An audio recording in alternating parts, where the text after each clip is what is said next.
আসসালামু আলাইকুম advance learning চ্যানেলে আপনাদের সবাইকে স্বাগতম। আজকের ক্লাসে আমরা প্রেজেন্ট কন্টিনিউয়াস টেন্স নিয়ে আলোচনা করব। তো প্রেজেন্ট কন্টিনিউয়াস টেন্সের স্ট্রাকচার আছে যেটার মাধ্যমে আমরা একটা সেন্টেন্সকে দেখলে বুঝবো যে এটা প্রেজেন্ট কন্টিনিউয়াস টেন্স। তো ওই স্ট্রাকচারটা হচ্ছে সাবজেক্ট থাকবে, একটা সেন্টেন্সের সাবজেক্ট থাকবে, তারপরে ওই সাবজেক্ট অনুসারে এম অথবা ইজ অথবা আর এর যে কোনো একটা বসবে, এরপর ভার্বের সাথে আইএনজি থাকবেই। কন্টিনিউয়াস বললে ভার্বের সাথে আইএনজি থাকবে, সেটা যে কন্টিনিউয়াসই হোক না কেন। টেন্সের যে 12 ভাগ, টোটাল 12 ভাগটা আছে, ওই 12 ভাগের মধ্যে যে কোনো কন্টিনিউয়াস টেন্স বললে ওইটার সাথে ভার্বের সাথে আইএনজি থাকবেই। এরপর অবজেক্ট। আমরা পার্থক্য করব শুধুমাত্র এই অক্সিলিয়ারি ভার্বটা নিয়ে। অক্সিলিয়ারি ভার্বকে আবার মূলত দুই ভাগে ভাগ করা যায়, একটা হচ্ছে মেইন ভার্ব, একটা হচ্ছে অক্সিলিয়ারি ভার্ব। তো এগুলো হচ্ছে অক্সিলিয়ারি ভার্ব মানে সাহায্যকারী ভার্ব, যেটা মেইন ভার্বকে সাহায্য করবে। এমিসার অক্সিলিয়ারি ভার্ব মূলত 24টা মতো আছে, সম্ভবত 24টা মতো আছে। তো আমরা এখন দেখি সাবজেক্ট কোনটার সাথে কোনটা বসবে। এমিসারের সাবজেক্ট ধরলাম যে আই নিলাম, আয়ের সাথে সবসময় এম বসে, আয়ের সাথে সবসময় এম বসে। হি এর সাথে আর যদি বাকিগুলোর ক্ষেত্রে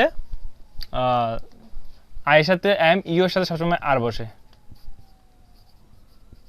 আয়ের সাথে এম বসবে আর ইউর সাথে আর বসবে। আর বাকি সাবজেক্টগুলোর সাথে সাবজেক্ট যখন সিঙ্গুলার হবে তখন ওইটার সাথে ইজ বসে। হি, সি হইতে পারে, ইট হইতে পারে, রহিম হইতে পারে একজন, অর্থাৎ একজনকে বোঝালে তখন ওইগুলোর সাথে ইজ বসে। তারপর একের থেকে বেশি হইলে দে, উই, দে মানে হচ্ছে তারা, তো দের সাথে সবসময় আর বসবে। অর্থাৎ সিঙ্গুলার হইলে ইজ, প্লুরাল হইলে আর। পার্থক্য শুধুমাত্র আয়ের সাথে সবসময় এম বসবে, ইউর সাথে সবসময় আর বসবে। ইউ তুমি বোঝাক বা তোমরা বোঝাক, ইউর সাথে সবসময় আর বসবে।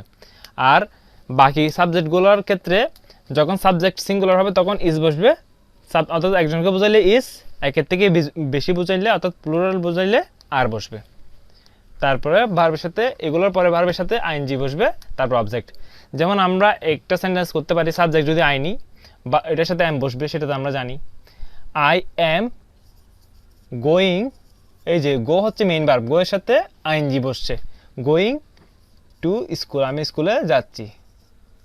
তাহলে এটা আমি স্কুলে যাচ্ছি বোঝাতে, আমি চলমান কোনো একটা কিছু করতেছি বোঝাতে প্রেজেন্ট কন্টিনিউয়াস টেন্স হয়। বর্তমান সময়ে আমি কোনো কিছু করতেছি কিছু সময়ের জন্য, তাইলে প্রেজেন্ট কন্টিনিউয়াস টেন্স। এরপরে ইউর সাথে আমরা জানি আর বসে, তুমি অথবা তোমরা। ইউ আর ইটিং, ইট হচ্ছে মেইন ভার্ব, এটার সাথে আইএনজি বসছে। ইউ আর ইটিং রাইস, তুমি ভাত খাচ্ছ, তুমি ভাত খাচ্ছ অথবা তোমরা ভাত খাচ্ছ, তখন ইউ আর ইটিং রাইস। আবার হি ইজ ভার্ব হিসেবে প্লে নিলাম, তাহলে প্লেয়িং, হি ইজ প্লেয়িং, প্লের সাথে কি বসছে, আইএনজি বসছে। He is playing cricket, say cricket খেলছে। অথবা she is playing badminton, say badminton খেলছে। হি দিয়ে ছেলে একজনকে বোঝাচ্ছে, সি দিয়ে মেয়ে একজনকে বোঝাচ্ছে। এরপর ইটের সাথেও ইজ বসে, রহিমের সাথেও ইজ বসে, এভাবে। আর দে যখন সাবজেক্ট হিসেবে নেব তখন দে আর রাইডিং বাইসাইকেল,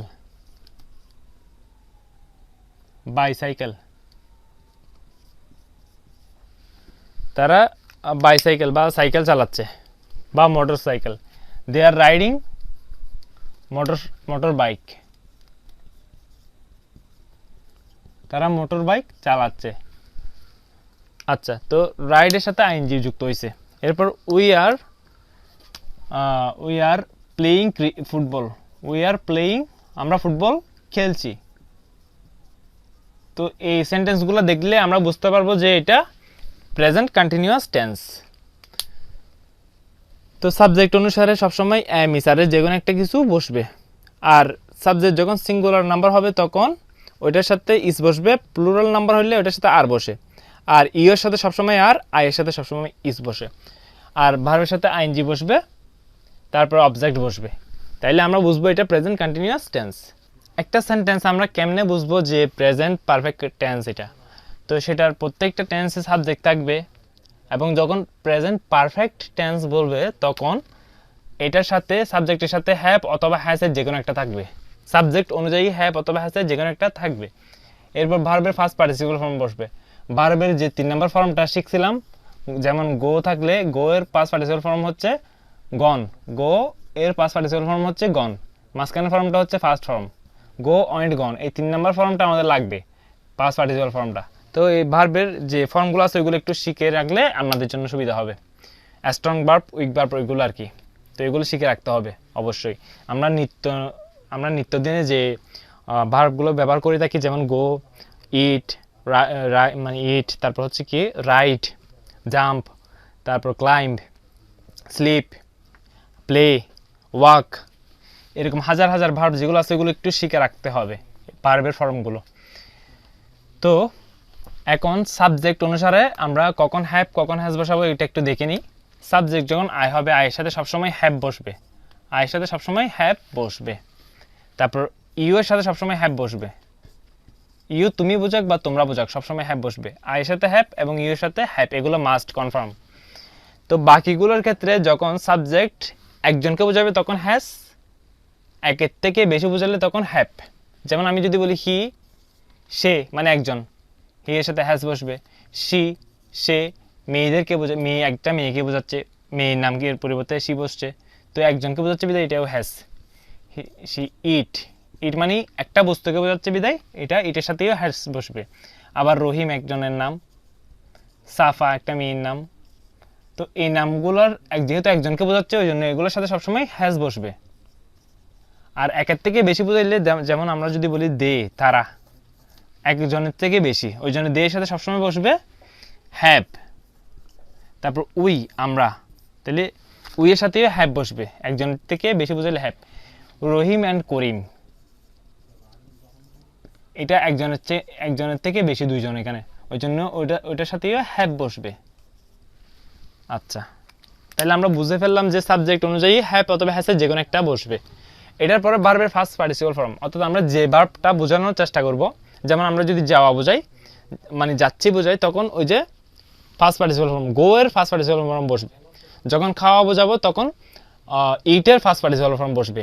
তারপর খেলা বোঝাইলে তাহলে প্লের ফার্স্ট পার্টিসিপল ফর্মটা বসবে এভাবে। তারপর অবজেক্ট যা বসে, যেমন আমি যদি বলি আমি ভাত খেয়েছি, মাত্রই শেষ করছি, খেয়ে শেষ করছি, তাহলে আই হ্যাভ, খাওয়া থেকে ইট থেকে ইটেন হয়ে যাবে, ইট এইট ইটেন, এটা ফার্স্ট পার্টিসিপল ফর্মটা বসছে ইটের। আই হ্যাভ ইটেন রাইস, আমি ভাত খেয়েছি। তাহলে এখন আমরা বুঝবো এটা হচ্ছে প্রেজেন্ট পারফেক্ট টেন্স, যে কাজটা মাত্রই শেষ করছি। তারপরে you have watched, you have enjoyed, you have enjoyed, enjoyed Bangladesh বনাম Pakistan, you have enjoyed Bangladesh বনাম পাকিস্তান লাইভ ম্যাচ, তুমি বাংলাদেশ এবং পাকিস্তানের মধ্যকার লাইভ ম্যাচ সরাসরি উপভোগ করেছো, ঠিক আছে। তো এটা মাত্রই শেষ করছে, ও দেখে শেষ করছে বাংলাদেশ পাকিস্তানের খেলা। তারপরে হি হ্যাজ, হি এর সাথে সবসময় হ্যাজ বসবে, হি হ্যাজ যেহেতু সিঙ্গুলার একজনকে বোঝাচ্ছে ওই জন্য হ্যাজ বসছে, একের থেকে বেশি বুঝাইলে হ্যাভ বসে। আর আই সাথে সবসময় হ্যাভ, ইউ এর সাথে সবসময় হ্যাভ মাস্ট। তাহলে he has gone to market, সে মার্কেটে গিয়েছে। দে হ্যাভ প্লেড ফুটবল, তারা ফুটবল খেলেছে। উই হ্যাভ প্লেড ক্রিকেট, আমরা ক্রিকেট খেলেছি। এইভাবে তো একটা সেন্টেন্সকে আমরা এখন থেকে দেখলে বুঝতে পারবো এটা কোন সেন্টেন্স, কোন টেন্সে পড়ছে। আচ্ছা, তো 3 নাম্বার ভাগটা গেছে। তো এখন আমরা প্রেজেন্ট 4 নাম্বার ভাগটা, প্রেজেন্ট টেন্সে যে 4টা ভাগে ভাগ করা হয়েছে ওইটার শেষ ভাগটা, তো 4 নাম্বার ভাগটা দেখব। 4 নাম্বার ভাগটা হচ্ছে প্রেজেন্ট টেন্সের প্রেজেন্ট পারফেক্ট কন্টিনিউয়াস টেন্স, অর্থাৎ ঘটমান পুরাগঠিত বর্তমান কাল নিয়ে আলোচনা করব। তো এটার স্ট্রাকচার হচ্ছে আমরা একটা সাবজেক্ট, একটা সেন্টেন্স দেখলে কেমনে বুঝবো যে এটা প্রেজেন্ট পারফেক্ট কন্টিনিউয়াস টেন্স, সেটার একটা স্ট্রাকচার আমরা তুলে রাখছি এখানে। সাবজেক্ট থাকবে প্রত্যেকটা টেন্সে, তারপরে সাবজেক্ট অনুযায়ী হ্যাভ বিন অথবা হ্যাজ বিন যে কোনো একটা বসবে। তারপর ভার্বের সাথে অবশ্যই আইএনজি থাকবে, যেহেতু কন্টিনিউয়াস টেন্স ওই জন্য ভার্বের সাথে অবশ্যই আইএনজিটা থাকবে। এরপর অবজেক্ট থাকলে থাকবে, না থাকলে নাই। আচ্ছা, তো এখন সাবজেক্ট আমরা এর আগে দেখছিলাম কখন সাবজেক্টের সাথে কখন হ্যাভ অথবা হ্যাজ বসে, ঠিক ওইভাবেই এখন ওই সাবজেক্টগুলোর সাথেই হ্যাভ বিন অথবা হ্যাজ বিন বসবে। অর্থাৎ সাবজেক্ট যখন আই অথবা সাবজেক্ট আই এবং সাবজেক্ট আই আর ইউর সাথে সবসময় হ্যাভ বিন বসবে, আই এর সাথে হ্যাভ বিন বসবে, ইউর সাথে হ্যাভ বিন বসবে, এটা মাস্ট কনফার্ম। ইউর সাথে হ্যাভ বিন, আই সাথে হ্যাভ বিন। আর বাকি সাবজেক্টগুলোর ক্ষেত্রে যখন সাবজেক্ট সিঙ্গুলার হবে, একজনকে বোঝাবে, তখন একজনকে সাবজেক্ট সিঙ্গুলার হইলে তখন এটার সাথে হ্যাজ বিন বসবে। সাবজেক্ট যখন প্লুরাল হবে, সাবজেক্ট যখন প্লুরাল হবে তখন এটার সাথে হ্যাভ বিন বসবে। এটাই চেঞ্জ, আর কোনো চেঞ্জ নাই। তারপরে ভার্বের সাথে আইএনজি, যেহেতু কন্টিনিউয়াস আছে। এর আগে যখন আমরা প্রেজেন্ট পারফেক্ট টেন্স, শুধুমাত্র পারফেক্ট টেন্স পড়ছিলাম, তখন হ্যাভ অথবা হ্যাজ বসছিল আর ভার্বের পাস্ট পার্টিসিপাল ফর্ম বসছিল। কিন্তু এটা লাস্ট ওয়ান হচ্ছে পারফেক্টও আছে, কন্টিনিউয়াস আছে। অর্থাৎ প্রেজেন্ট পারফেক্ট কন্টিনিউয়াস যখন বলবে তখন হ্যাভ বিন হ্যাজ বিনের সাথে ভার্বের সাথে আইএনজি বসবে সবসময়। আচ্ছা, তো যদি আমরা বলি আই হ্যাভ বিন ইটিং, এই যে ভার্বের সাথে আইএনজি বসে গেছে, আই হ্যাভ বিনের পরে ভার্বের সাথে আইএনজি বসছে, তাই I have been eating rice, আমি ভাত খাচ্ছি। এটা অনেকক্ষণ সময় ধরে, আমি অনেকক্ষণ সময় নিয়ে ভাত খাচ্ছি, ওই জন্য I have been eating rice. অথবা you have been playing cricket, তুমি ক্রিকেট খেলছো, you have been playing cricket since morning, তুমি সকাল থেকে ক্রিকেট খেলছো। এখানে আমি একটা বাড়তি জিনিস লিখছি যে সিন্স মর্নিং, সিন্স আর ফর এই দুইটা জিনিসের ব্যবহার আমি শেখাবো বলছিলাম, মানে এই টেন্সের ভিতরে। তো সিন্স বলতে বোঝাবে শুরুর সময় থেকে নির্দেশ করবে, একদম শুরুর সময় থেকে, মানে একটা কাজ আমরা যখন থেকে শুরু করছি তখন থেকে নির্দেশ করবে। যেমন তুমি সকাল থেকে ক্রিকেট খেলছো, অর্থাৎ শুরুর সময় থেকে নির্দেশ করে দিছে যে সকাল থেকে ও ক্রিকেট খেলতেছে, এটা শুরুর সময় থেকে নির্দেশ করে দিছে। আর যদি বলতাম ইউ হ্যাভ বিন প্লে, আচ্ছা আমি আরেকটা নিই, সাবজেক্ট যখন সিঙ্গুলার হবে এটার সাথে হ্যাজ বিন বসবে। তো সিঙ্গুলার একটা সাবজেক্ট নিই, যেমন ইট নিলাম, ইট মানে হচ্ছে এটি, ইট একটাকে বোঝাবে, একটা জিনিসকে বোঝাচ্ছে। তাহলে it has been raining, it has been raining সকাল, it has been raining for 2 hours। এখানে নির্দিষ্ট সময় নির্দিষ্ট করে দেয় নাই, এটা সকাল থেকে, এর আগের সেন্টেন্সে আমরা দেখতেছি সকাল থেকে ক্রিকেট খেলতেছে, অর্থাৎ সময়টা নির্দিষ্ট করে দিছি যে সকাল থেকে, কিন্তু এখানে 2 ঘন্টা ধরে বৃষ্টি পড়তেছে। it has been raining for 2 hours, for 2 hours, এই ফর দিয়ে আমরা কি করে দিলাম যে এটা অনির্দিষ্ট, এটা নির্দিষ্ট না যে 2 ঘন্টা, কিন্তু কোন 2 ঘন্টা সেটা আমরা বলি নাই। তাইলে অনির্দিষ্ট সময়ের ক্ষেত্রে অনির্দিষ্ট সময়ের ব্যাপ্তি বোঝালে তখন ফর বসে, আর সময়টা যখন নির্দিষ্ট করে দিব তখন ওটার সময় সিন্স বসে।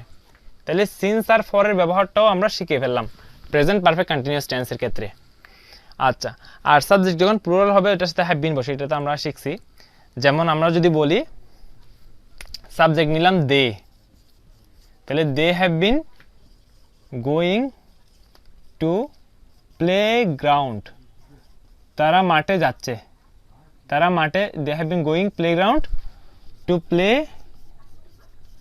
Play, they have been going to playground to play, তারা মাঠে খেলতে যাচ্ছে, টু প্লে, তারা মাঠে খেলতে যাচ্ছে।